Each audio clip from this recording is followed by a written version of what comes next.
Hello Scorpio, and welcome to your November 2022 video. Happy birthday Scorpio. It's your season and it's eclipse season. The energies are pretty intense in the first half of November. They tend to simmer off after the 17th, 18th as we go forward in November into December. So it's important to know that we're still in eclipse season. We had a solar eclipse on the 25th of October 2022 in the sign of Scorpio, which is your sign, right? And we still in November have the Sun, Mercury and Venus all in Scorpio. A lunar eclipse will be happening on the 8th of November 2022, a full moon lunar eclipse in your 7th house with a square to Saturn in your 4th house with Uranus also. Uranus is about unexpected changes, especially to relationships. You've been going through a transformation of self, letting go and cutting away the dead weight when it comes to you as what you want to keep within your life. This is changing, life changing. Let it go and releasing and purging. The eclipses can make you feel very sensitive, moody, even a bit angry as you're going through the process of it, but it's releasing, bringing up old resentments to be transformed and let go of, especially because the South Node is in Scorpio. So it is changing and shifting you as a whole throughout from like October going into halfway into November, and you are transforming and transforming and transforming, letting go, releasing. What do you want and what is stopping you from achieving it? Is it relationships, situations? All are changing based on how you are changing, and it can bring a lot of upheaval to one's life. Eclipse seasons. Now on the 8th, this lunar eclipse is happening in your relationship area of life, friends, family, work, relationships. It's where we relate and connect in a partnership, one-on-one with someone else, with the square to Saturn in your 4th house. So you can be feeling very emotionally restricted, sensitive but restricted from expressing yourself. Your home life can also be a bit more frustrating and aggravating during that time. And Uranus brings the shift of unexpected changes to your relationships. Be aware that eclipses are known to end relationships, friendships, work situations. You can either end it where you want to make a change, or the universe does it for you. Unexpected surprises where we just have an epiphany and we no longer want to work there. We no longer want to put up with this. We change and grow and evolve. And that's the important thing about eclipses, right? It cuts away what no longer needs to stay. But it can also give you the opportunity with the North Node being in Taurus, the opportunity and reward of relationships that are willing to transform. So it can be a work situation where it transforms for the better for you because you have changed. It can also happen where a love relationship can evolve and change as long as they're willing to grow and transform with the changes that you yourself are going through within you. And it can also happen with friendships. One-on-one where you relate to others will be shifting and changing.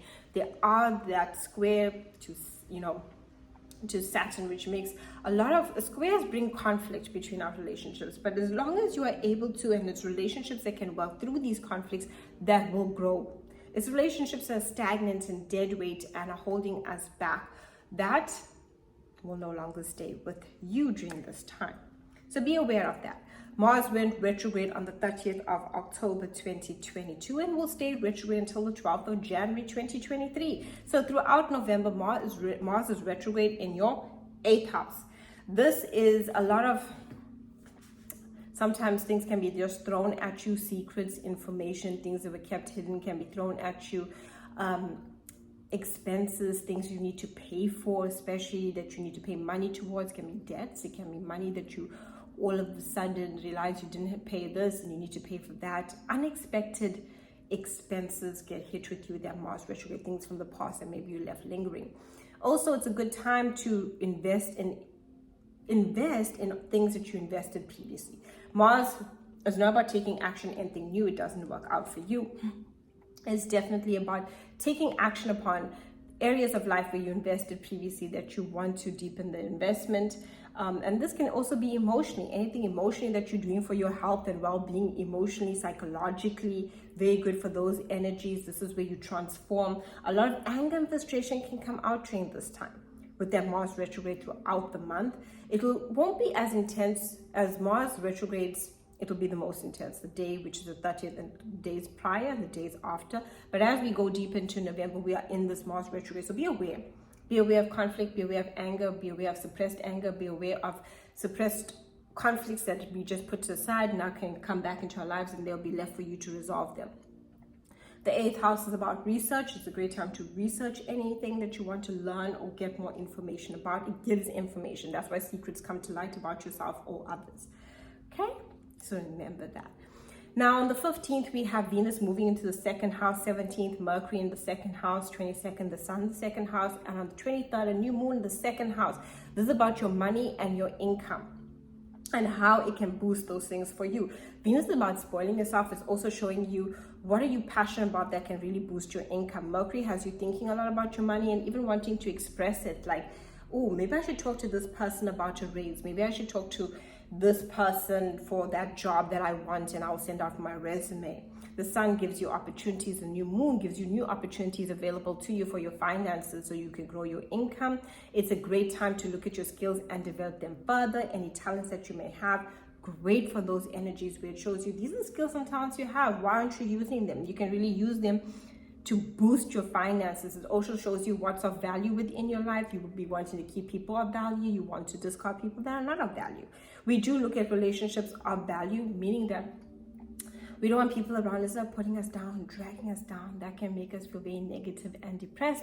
And we're looking for relationships and build our sense of self-worth. And it's like, yes, you can go there. So those are the things that we want. Go there as in like, you can do this kind of energy.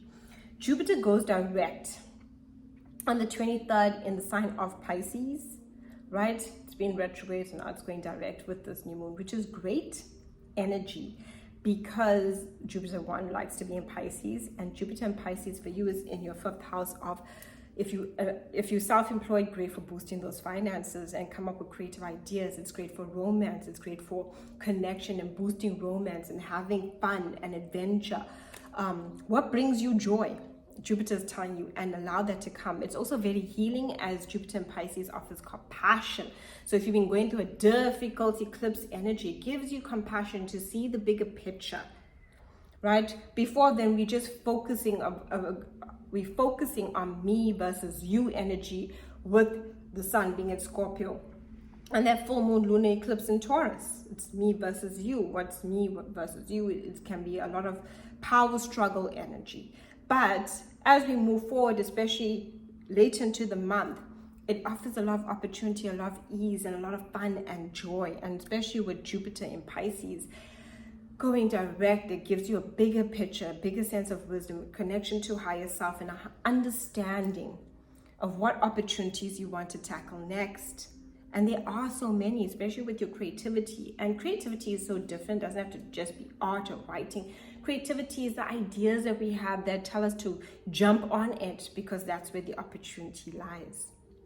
Okay? And remember, Mars is retrograde. So don't start anything new.